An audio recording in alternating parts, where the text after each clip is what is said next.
What is going on, guys? Today I will be reviewing the Pilot Metropolitan in the black and what I would call the traditional finish. Alright guys, so we're going to do a little bit of an unboxing first. So, this is the pen when it comes in the box, at least when I got mine. This was in March of 2015 when I first got this pen. This was my first fountain pen. It has been one of my standbys ever since I got it, and I still to this day love it. So we will go ahead and open the box. In the box, you get the pen. The converter it comes with is already installed on the pen, and then you get a cartridge. I prefer to use bottle ink, so I'm going to use the converter, but if you prefer cartridges, you can use their Pilot's proprietary ink cartridges. I shall set the box aside now and take a look at the pen. I will try to put images of the pen on my Instagram, link in the description, if you want to see more pictures on this pen. But as you can see, it is just a traditional black pen, silver trim. It has this band, which I refer to as the traditional style, because it's just a piano black type colored band on here, and then a black barrel. It is a push to post pen and cap, push to cap. It does post. Since to me, it's a little bit of a shorter pen, I prefer to have this one posted, just because I do have fairly large hands. But it is a very comfortable pen, and being almost completely made of metal, except for the grip. The grip is, I believe it's either plastic or resin. I do not know that 100%. But other than that, it is made of metal, and it is extremely well balanced for a all-metal pen. We shall set the cap to the side for one and show you the converter that comes with it. Now, I prefer the twist converters because you can see the ink level in the pen, but being a at least when I bought it, a $15 pen with a converter, that is an excellent buy, so I'm not going to complain when it comes to the converter. But it does come with a converter, but I believe for $6 upcharge, at least if you buy it from Goulet, you can buy a twist converter. Comes with a steel nib. It is a Japanese nib, so I got the medium nib, but it writes a little bit more fine because it is a Japanese nib. At the time of the recording of this video, the only two nib sizes you can get in this pen, at least when I bought it, I should say, is a fine or a medium. Now, let's say, why don't we put some ink in this pen and do a writing sample? Since it's a Pilot pen, I thought we should use a Pilot ink, and I'm going to use the Pilot Roshazuku Konpeki in this pen today. We shall take it out of the box. And this is one of my favorite blue inks, not just because it's made by Pilot, but because it is just an amazing blue color. So, and I've always liked Pilot's bottles because it is a simple yet just gorgeous design. So let me ink this up. I'm going to bring some paper towel just so I don't spill. And I'm always afraid of my bottles leaking, so I always, for some reason, tighten these bottles super tight. I cannot get this bottle opened. Wait a second. There we go. Now we got it loose.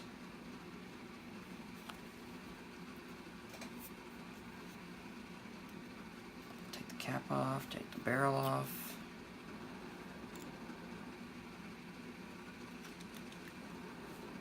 And we will squeeze the converter and then insert it into our ink. And because we can't see how much ink is in the converter, I like to do this a couple times just to make sure I have a pretty full fill. Alright, that should be enough. And then there's always usually quite a bit of ink that comes out on the nib and the grip, so I just try to kind of scrape a little off, just because, you know, the one thing I don't like, or at least the one thing about Pilot Iroshizuku inks, is they can be quite expensive, so I don't try to waste a lot of ink.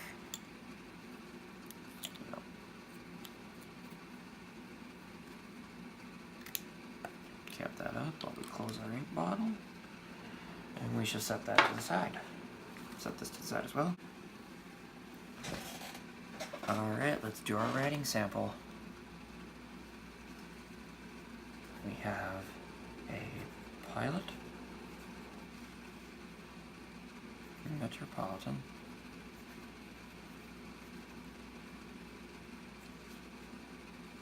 with a medium steel nib,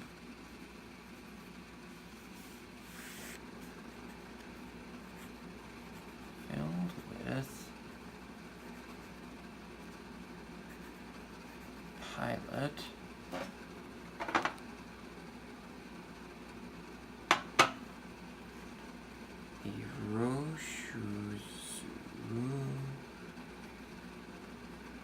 Iroshizuku.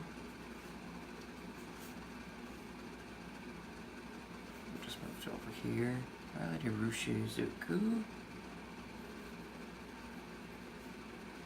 Picky.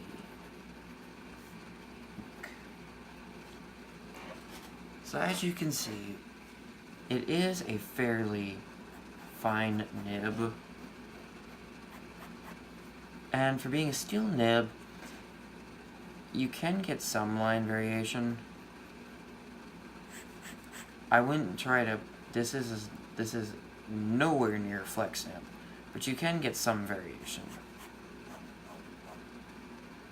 But, so I wouldn't push this nib too far, but, and the paper we're using is actually, it is a paper I actually found at a Michael's art craft store. It is 70 GSM, and it is actually, it is quite thin, but this is see-through, you're seeing, if you can see this. I don't know if the camera's picking this up, but this is nowhere near bleed through. This is, it's extremely fine. It takes fountain pen ink very well.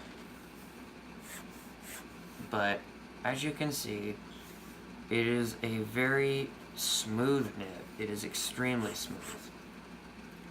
I have left this pen filled with ink for months on end. Haven't touched it. I go to write with it. It starts right up.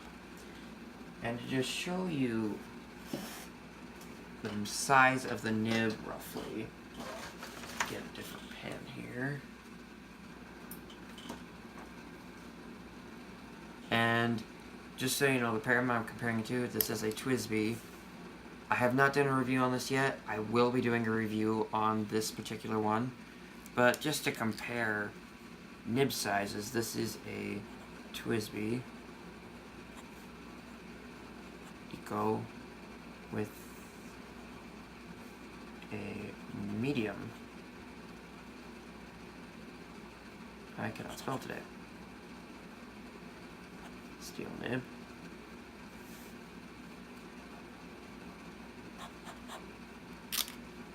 Close that up. Get the pen. So if you compare the two, this is a little bit finer of a pen, but it's not that bad. I personally prefer bigger sized nibs, so I got the medium. But other than that, this is a Pilot Metropolitan. It is an excellent pen in my opinion. Overall, I have been quite happy with it.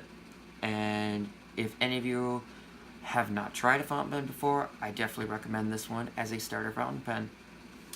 Thank you guys so much for watching, and I will see you on the next one. Bye.